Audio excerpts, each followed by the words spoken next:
our young entrepreneurs here have gone through a couple levels, I'll say, of customer discovery, several sets of just interviews, and have done 1 or 2 sets of surveying. We really haven't discussed that since those assignments were made. But our concern there was, would they be able to reach a big enough audience to have what's the word, not certified, but recognized level of confidence in the results. So Travis here, his background is in marketing and these types of things, so I think the timing is going to be excellent. So I'll ask you to take notes, because we may have some homework around this. I'm not sure exactly what it's going to be yet. The notes are in the slides, so if you want to get that barcode and grab the slides, that's going to be the easiest way, and then you can even bookmark it for your for an app, for quick reference on your phone. You can just tap it and log in if that helps. But this is essentially the presentation that I did for the American Marketing Association that I worked on in last spring, I believe. But as we go through, here's a little bit on my background. My specialty is in marketing design and technology corporate solutions. What's that mean? It's a big fancy way of telling people that the content that they put out there, and when I say content, that's even your texting, your messaging, your touch points.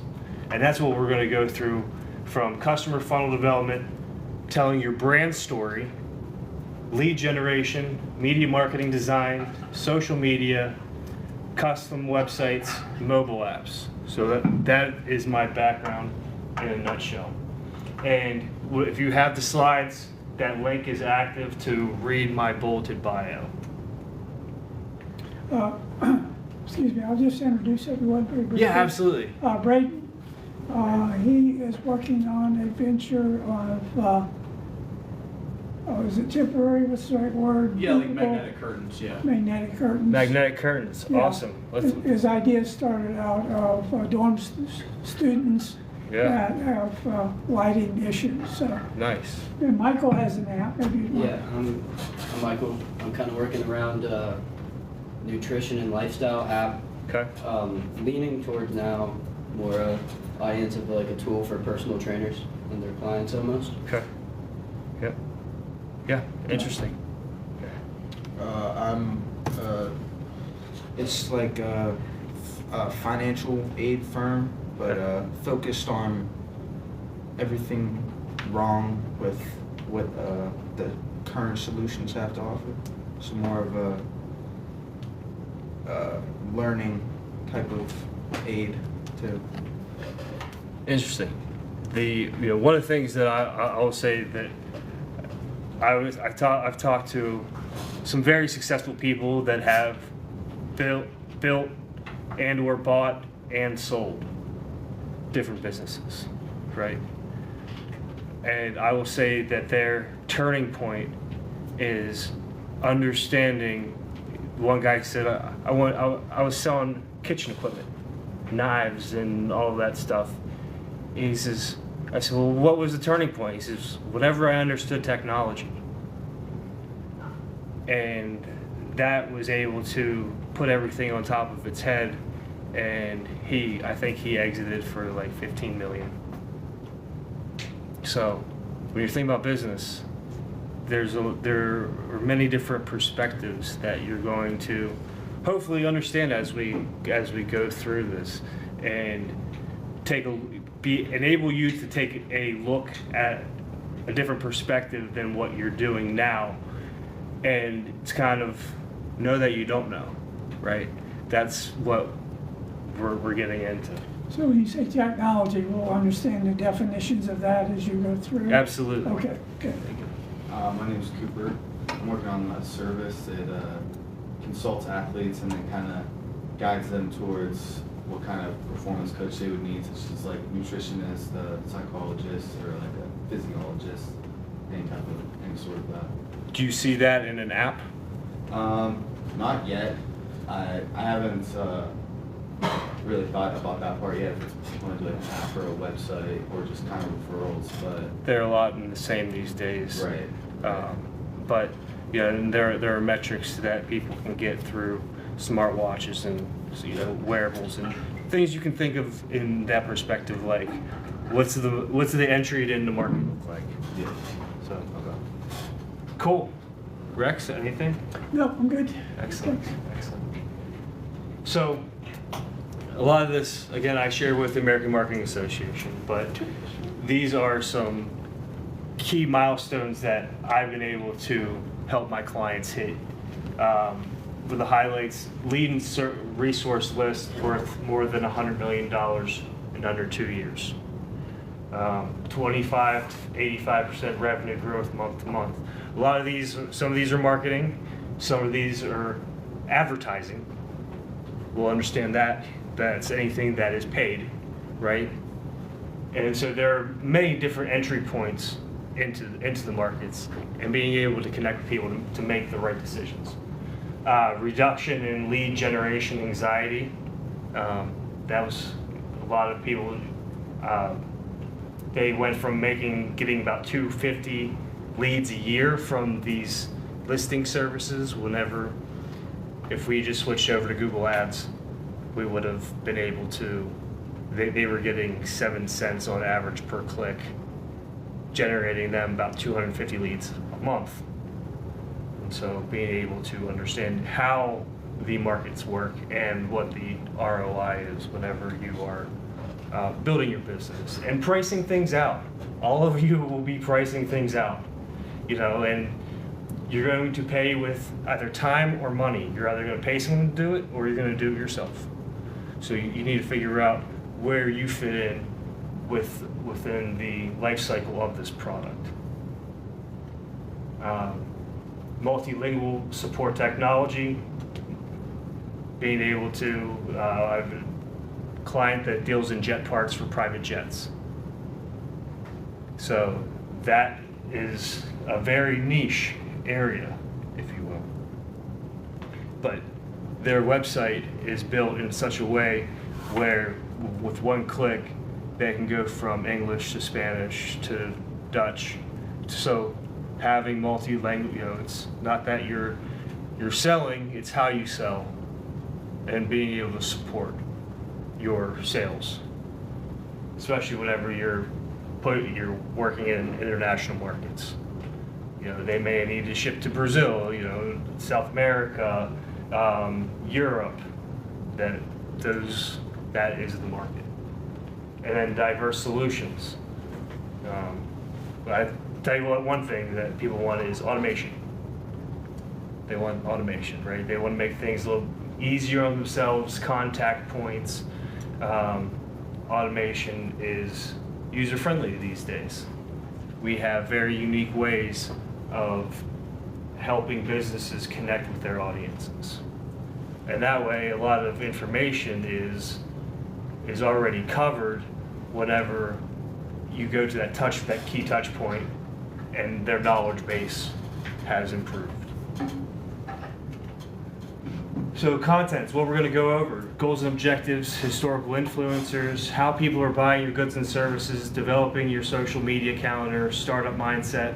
That's probably where we're going to come to kind of a key area in developing your startup mindset. So these are the key activities that you're thinking about while you're building your brand, your initial footprint, your footsteps.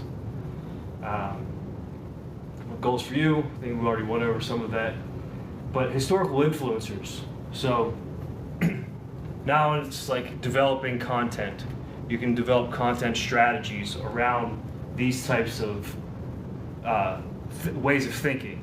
So King Solomon had over 3,000 scribes, and he was the pioneer of your self-help.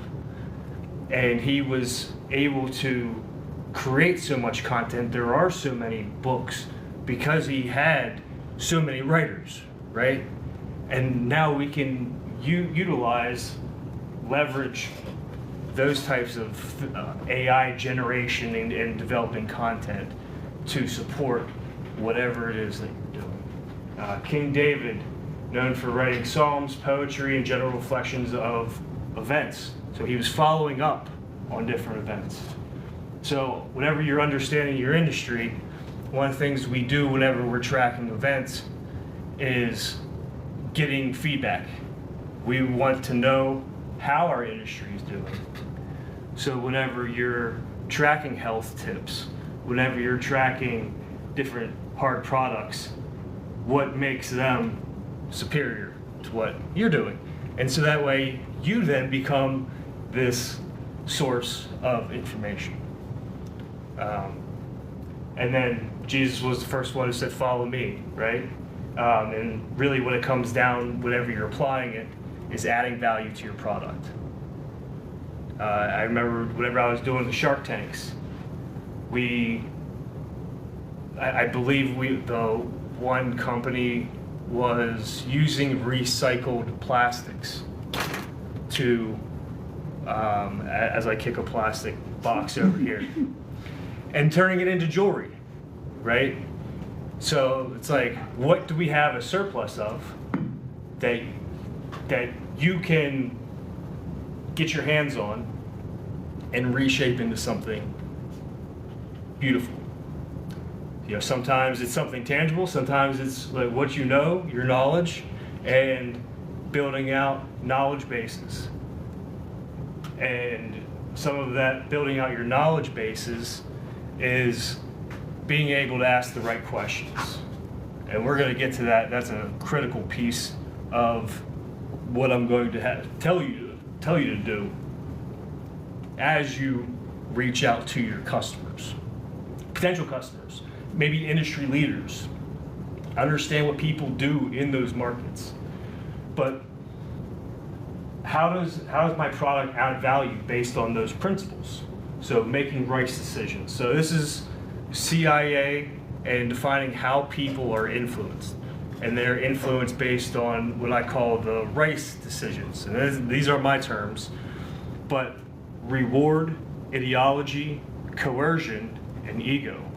And so reward, money, relief, support, and then ideology, or your key beliefs or understandings about certain things.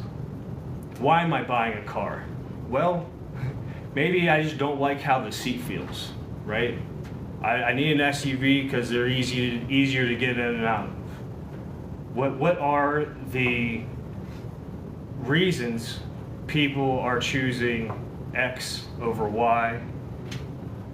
And then your coercion, all of these can be utilized in good ways and bad ways.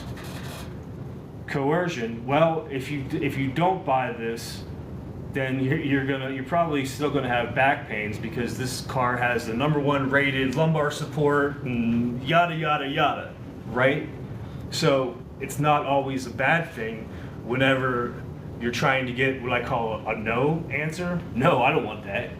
Well, then you need X, Y, and Z.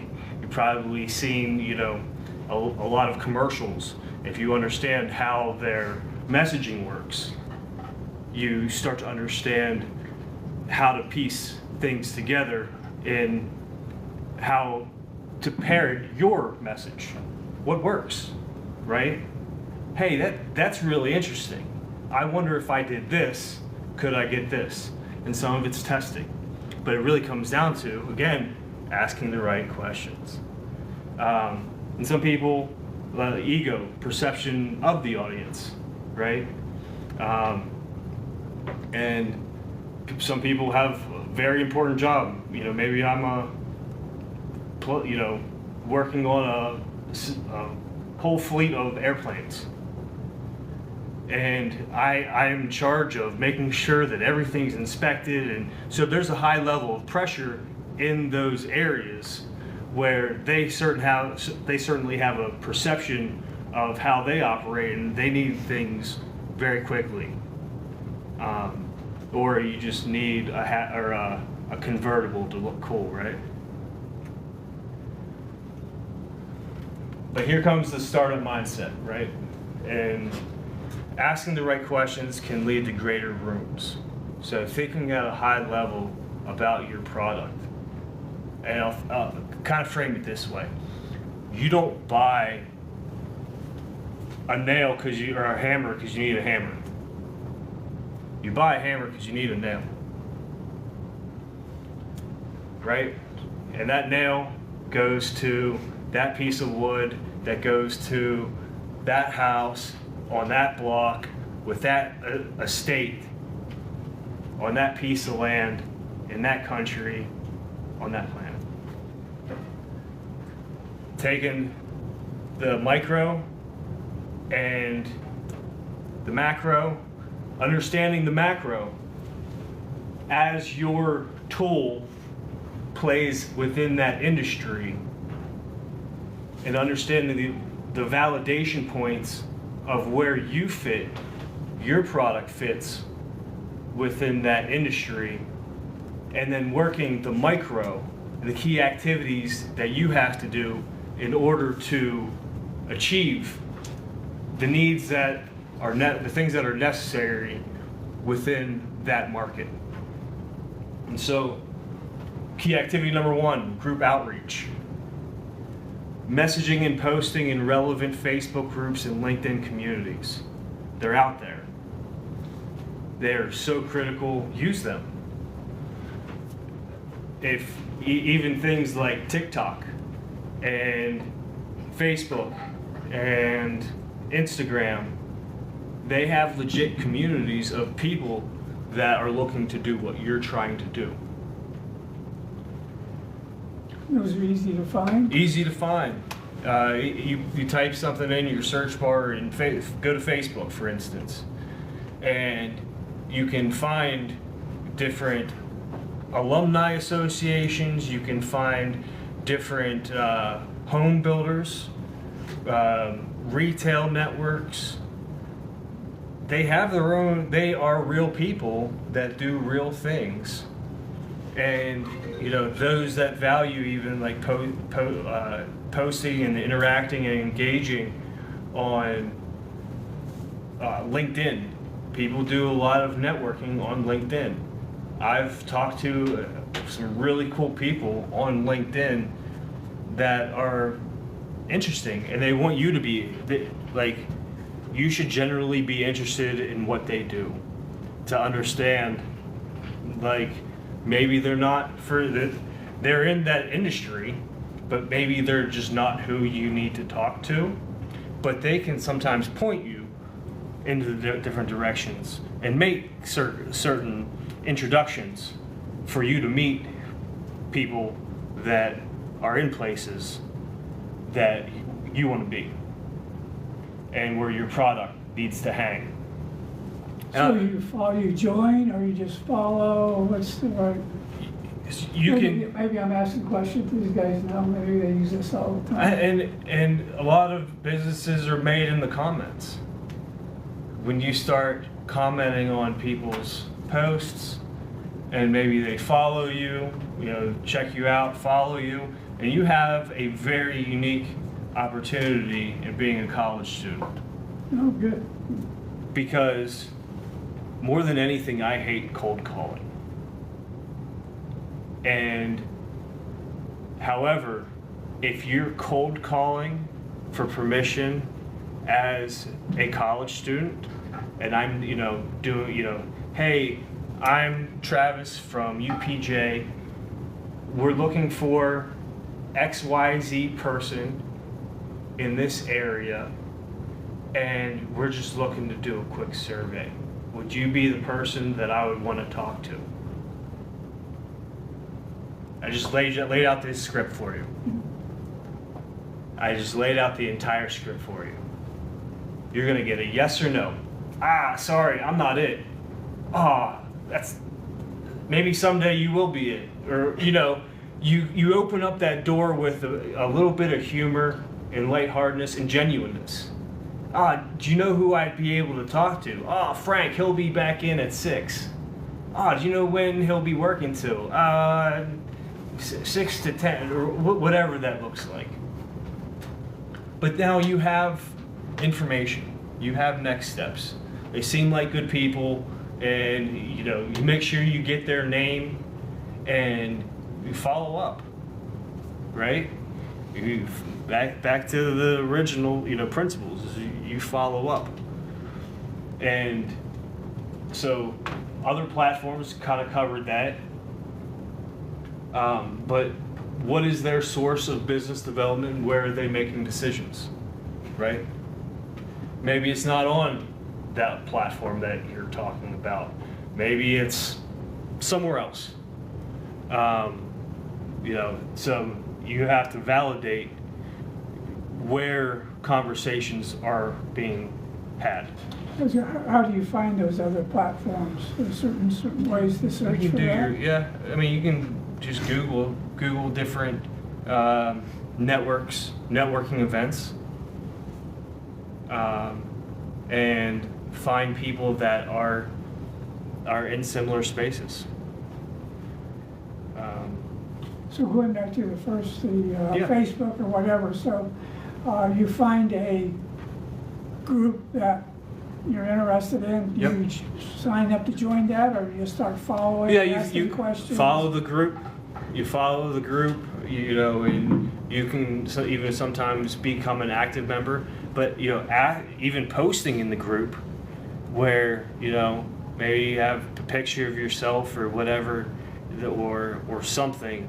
You know, adding pictures always adds a little bit more visibility. Even if you do videos, videos are critical right now. That's where most people are swiping. They're going through videos. I'm a video right now with all my going live on TikTok here. So the video aspect of social media, and now it becomes more open. It's a more open space. You know, the wave of visibility is just through the roof right now, and asking questions, be like, and you can do it very creatively. Even before I started being active on TikTok, I was using it as a video editor for my other platforms. So you can 10x your content by doing those, and some of the things that I go over here. But you know, competition, understanding. Oh, you done what was that cover that? Yeah. What is their source of business development? Where are they making decisions? You know, asking the right questions to get in those rooms. Competition, how are they getting clients? What's their message? How are you similar or different in product or service deliverables? And you know, what are you planning? How are you planning to disrupt the market? So this would be on the company website? Do your competition research. There are some more digital tools that you can, I mean, generally speaking, you could just go and Google. There's, if you wanted more statistics, nowadays you can just go to, let's not be stingy, make it quick and easy, go to an AI platform and start asking it questions about the industry as a whole. You know, there are a handful of free ones out there that I'm sure that if you used some, you know, went through some different business models, that it could build it out for you to a point where you could find holes in the competition, and ease of entry market distribution. So next is driving leads is, you know, get early adapter information, serve the scratching that itch community, right? People are actively buying the product that you're selling. How and why? How do you find that, Travis? I'm not quite with you on this, driving weeds. I mean, comes to, you know, it also comes down to your forums. So you could potentially, you know, if you're surveying people, or if you're, you know, you can create a general survey for your product. I would recommend no more than 3 to 5 questions to validate how they fit into, or what, really who they are, what they do, and how can you make it better. I know those are 3 easy questions, but you know, whenever I was working with Autism Services Center, okay? Whenever I was working with Autism Services Center, okay? They had a few different audiences. So they had the child that they're serving, right? They're obviously not making the business decision, right? It's unfortunate that they have that need, but really it's the parents' need. But then there's also the actual caregiver, the person who's licensed to take care of that child. And then you also had the doctors, in order to, and these are all funnels. These are all supply funnels. You have the doctors that you can create relationships with. Hey, we're here, right? And so you can start tapping into those funnels. And then you also had schools, where now you have nurses that can work in either a facility, or B, go out to a specific school to run those programs as well. So you can see how the one thing can generate so many different touch points in different areas, right? So many different brand stories, so many different talking points. There's a different level of communication that I would have with a child than I would have with a school administrator, right? I mean, maybe in theory.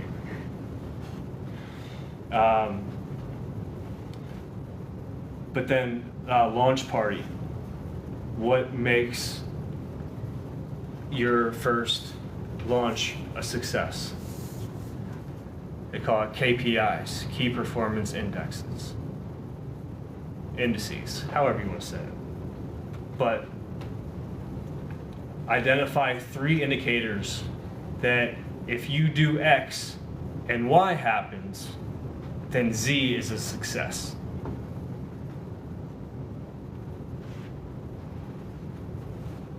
This slide is a lot like drinking out of a fire hose, if I'm being honest. Yeah. Does anybody have a question, comment, or light bulb? I'll start. This is all new to me. So I'm just curious how it is for the students. You're familiar with some of this, all of it? Some of it, all of it? Any connections that you're seeing? I was planning on using social media as my main form of marketing in mine, so that's the biggest one that popped out. How? Because it's going to be an app website type thing. Just getting it out mostly to, like, I want to say fitness influencers almost. Okay. So then they're, like, if it's a fitness or health and lifestyle app and they're using it, they can start hopefully by word of mouth. That was my main plan through social media. Okay. Well, I'll stay with you, Michael, to look into competitions on those platforms out there. Is that the right word? Yeah, I've had a couple. I've done a little bit of research on the competition. Most of it, it's pretty similar to mine. I'm hoping to make mine mostly cheaper and more convenient. That's kind of the goal. So what makes it more convenient? a lot of the current solutions have paywalls preventing you from getting to certain aspects and segments of their services, and then some of them don't include, like, one will be just a calorie tracker, one will be just like a weight tracker, and you'll have to subscribe to multiple. So my hope is to consolidate it all down into one and like remove the paywall type payments, essentially. So that brings me to my next question is, how do you plan on funding it? That I haven't gotten to. So and that's really what it comes down to, is getting people so pumped up about your product that this one thing will change their lives. Because then, you know, your user experience within the app, it really comes down, and then there's thinking about that and how you're going to gamify the experience to where people want to use the app on a daily basis. So you know, again, seeing things at a high level, but working on them, and so seeing them at the macro, working the micro, and building. You know, it doesn't have to be everything, but that one thing has to be like really good. So does that make sense? Anything that's popping off? No, I mean, a lot of what you said makes a lot of sense. Like TikTok is its own community. You know, like me being 22, I could reach more people just through effort on TikTok than like a newspaper ad could ever. You know, I could, you know, with the right content and the right, basically just the right content, you could reach tens of thousands of people in a week. You know, Yeah. if not hundreds of thousands. You know. Right. So, you know, again, it's like time and money. So, and getting on finding that niche that can drive the rest of, you can kind of ride that wave where, you know, like obviously with the autism services, there's an influx of people that need that help, right? And now they created essentially that relief valve in order to take the pressure off of the need for those services, right? And so that's kind of where you have to think about your product and the branding, the messaging, and then ultimately setting your own key performance indicators. You know, my goal is to have 1,000 views on this post. If I get that, then this happens. If I talk to 10 people through messaging, whatever that looks like, how will that impact? You know, it's usually 80-20 rule. 80% of those conversations may be flat, 20%. So you may have two that just, but then if you get really good, you can start identifying people quicker in your with your questions to identify, okay, is this a good fit for my product? Maybe it's very generalized, you know, but you know, scratching that itch, right? What's the itch that you're covering with your magnetic blinds? It's just students don't or aren't supported, I guess, by adequate like facilities in their room. Because I mean, I know from staying here on this campus, my freshman year, we had curtains, but they were white. So you know, you have a long night of studying, you have an exam in the morning, you just want to take a nap, but it was very hard to fall asleep. So we ended up like pinning up a. You said it right there. Stop. Yeah. You're leveraging sleep. Yeah. The pain of not getting enough. That's how many people are in the United States? A lot. Approximately 330 million. Yeah. Okay. These are numbers that you should start memorizing, because now you're going to start thinking about your target market and how big it is. Does everybody in this world sleep? Yeah. I would imagine so.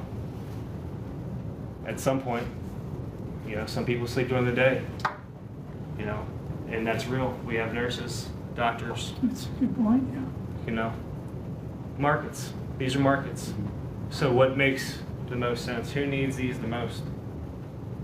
People who don't get enough sleep during the night or on night But shift. then you start thinking about, what do they do, right? Mhm.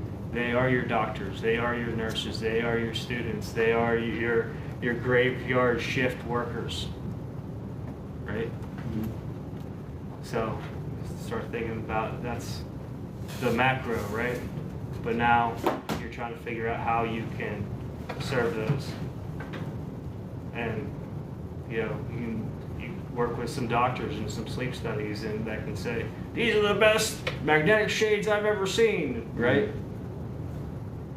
Yeah, it works perfect for apartments too, where you can't, drill into the walls or Yep. over rooms. So. Posting confidently. Approach with genuine curiosity.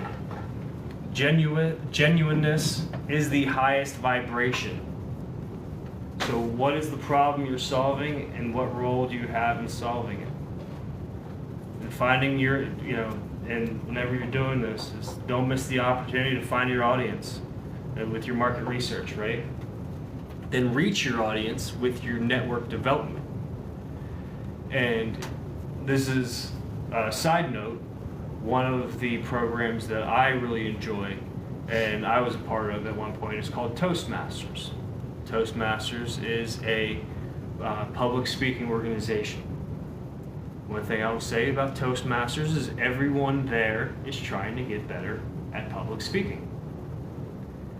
And there's different types of speeches that you can start developing, but being able to talk about your product at a high level and concise level, being able to get your message across quickly is going to greatly benefit you.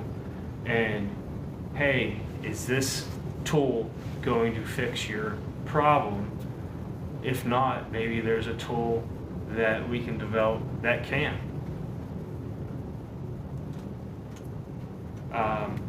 And then strengthen your why. That's your, why are you scratching that itch, right? And then overall industry benefit, supporting the greater good. There was an ad that I saw. It was one of my mentors. He was talking to me about it, and he said Patagonia had an ad, huge spread. I believe it was in maybe a Rolling Stone magazine or something like that. It said, "Don't buy this jacket. It produces more weight than what it's worth.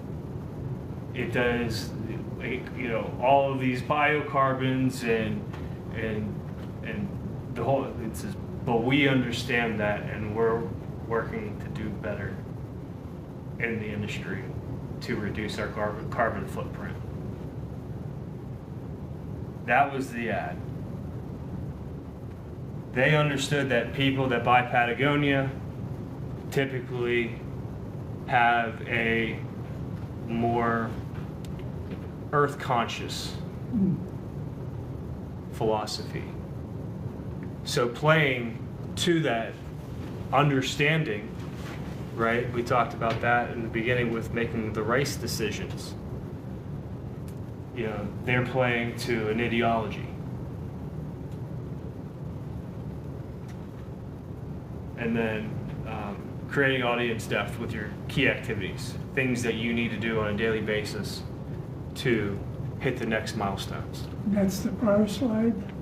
What's that? The key activities were those are Yeah. on the prior slide. That is Okay. the key activities. Question, if I might interject. The challenge right here, one challenge is to get a good response to their surveys. Mm-hmm. And I don't know how that's gone for you. I know for Cooper, you had a pretty good response. Like how many people responded to it? Yeah, you know. Yeah, I think I had 72. That's pretty good all in all, I think. So, Yeah. How did you get to them? I just because I'm so deep into like what I'm doing is already like my service is already a part of my everyday life.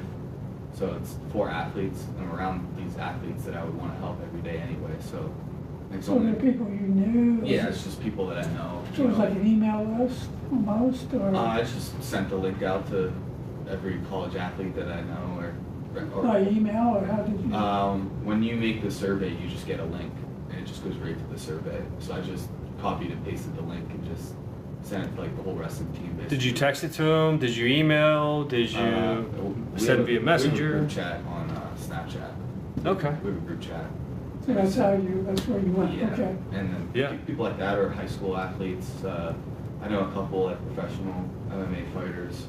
It's just a small community, so Yeah. and it's only like it was only like 8 questions, Mhm. so they just did that real quick for me. Yeah. But for you, Josh, I got probably half of his responses. I posted it on Snapchat, which is social media. I didn't really get that many responses from that. Most of it was actually would walk around and give people my phone to have them do it on there. very good. And I did send it out to some people too, like over Messenger. Good. I'm still working on finishing up my survey and trying to get it together a little bit better. Okay, so you haven't sent it out? No, but Okay. my goal is I have a buddy who's a Planet Fitness, or not Planet Fitness, personal trainer at a Crunch Fitness back home. So I'm gonna send it to him, see how many actual trainer responses I can get, and then send it to, or put it out on social media and see how many I can get and stuff like that. Nice. I'm at 20 right now.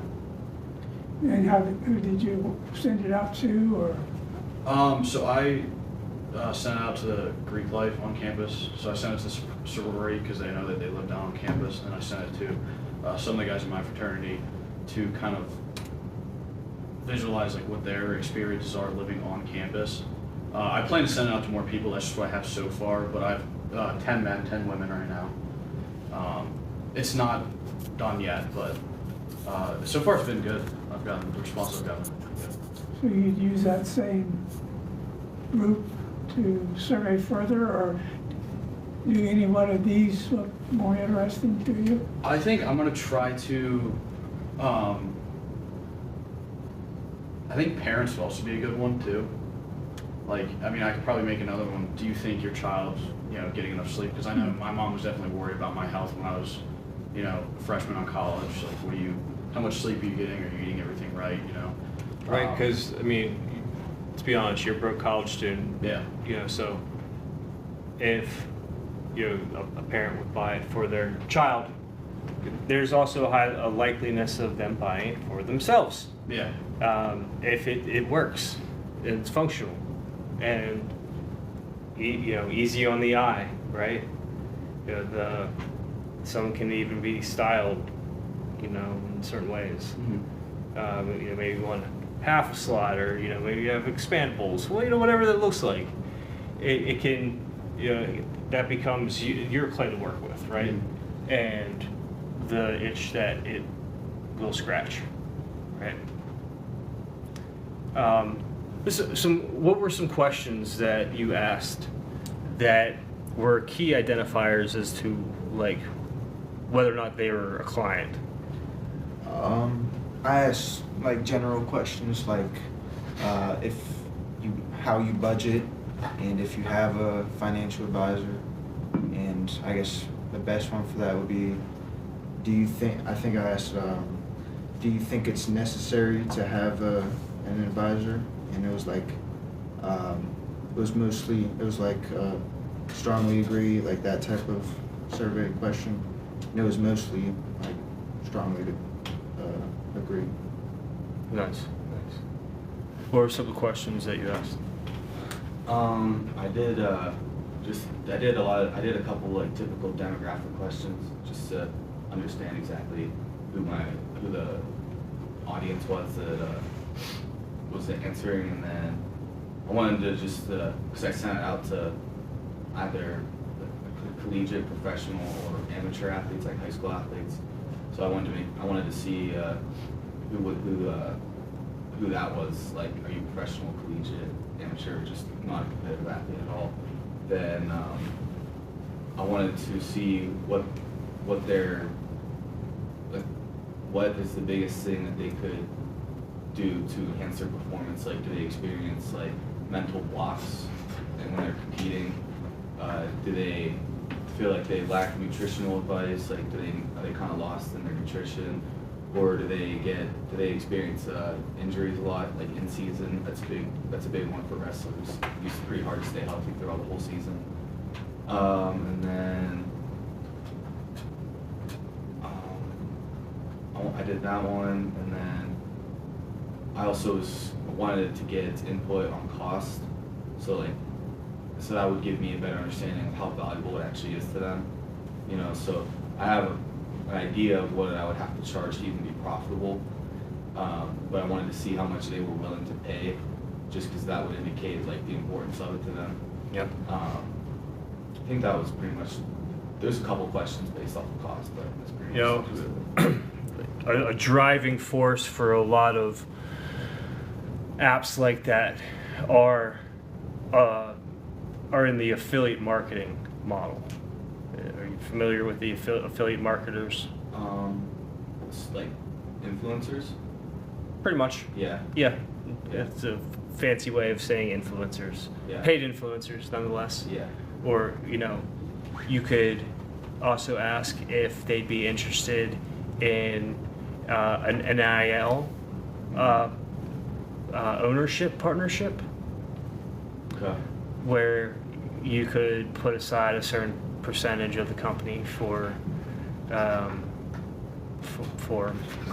investors that could potentially, so you got to think of, okay, what's your growth model, right? And being able to see if that's something that, maybe you open up 100 shares of 20% of the company, right? And then each person get a bucket.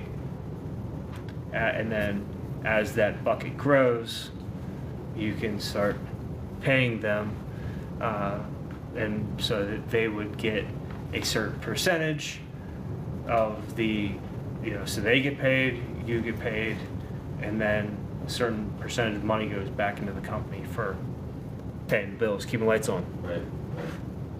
Yeah, I think that would be a good one for like community that I'm in, because it's such a small community. Like, I don't know if you're familiar with like Bill Bassett.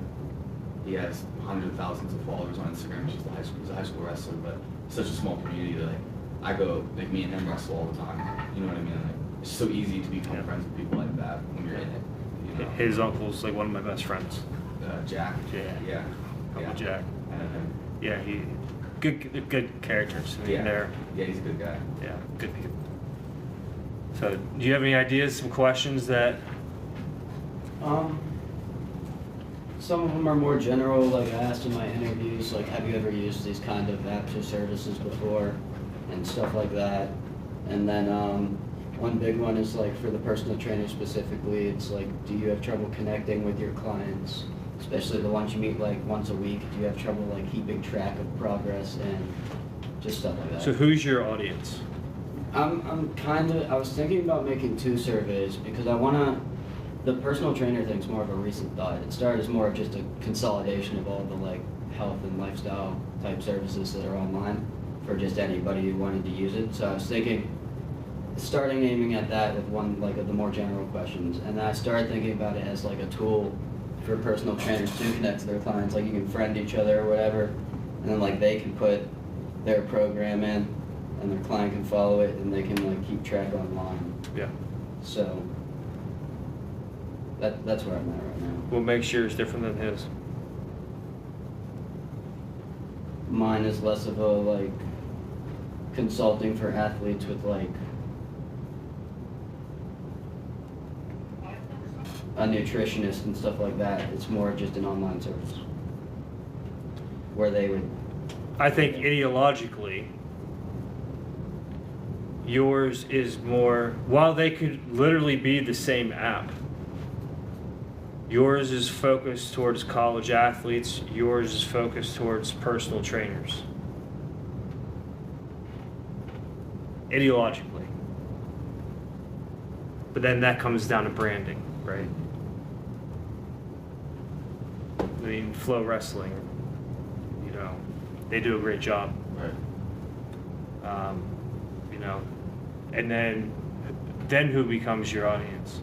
Maybe these different gyms that can pay you because you're an added service on. So, do you see how you can start developing Yeah. who's your actual audience? Right. What kind of questions did you ask? Basic demographic stuff, like do you live in college, like do you on-campus housing. But my two like largest key informations would be towards the end I asked, would you purchase a blackout curtain for better sleep? Like, would you think like it would enhance that? And so far I have 80% that said yes, and then 15 said maybe. And right after that I asked, how much money would you be willing to spend for such a product? And that was my key thing, because I don't know how much to charge for this. The competitors are like $25, but my largest thing is kind of customization, like you make it your personal product.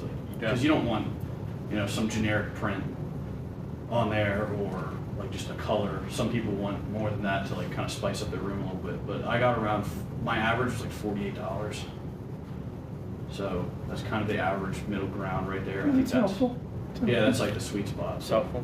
You know, I would ask, you know, if you did a next round of questions, which I think is great. You know, being able to send questions is a way to keep your key audience in your circle.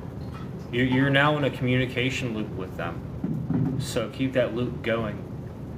I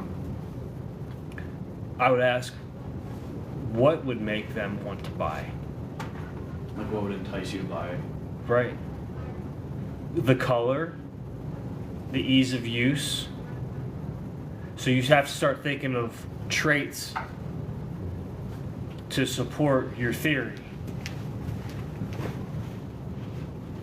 So, and then that will help build out your brand story. Because now you're asking the what question. What will make them buy this? What will make them become an NIL partner? You know, what would be enticing about that? What would make a gym owner or a fitness instructor want to use your app?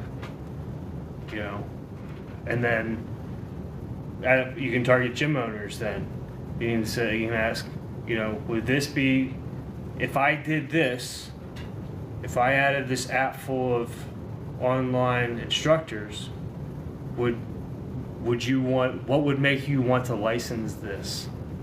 Would that make you want to license this? This is an assumption that you're making. If X, then Y. So what would make them want to use your service? What is the itch that you're trying to scratch, right? Is that helpful? I'm not familiar with NIL. Name and likeness. Oh, sure, okay. Yeah. So that is the, you know, now high school kids. I'm not sure from. Maybe it's 12. I'm not sure that there's an age cap, but there's, you know, children, kids, young adults can now have sponsorships. This is also a great opportunity. So these types of things that are college-based and college-focused and growth-minded can expand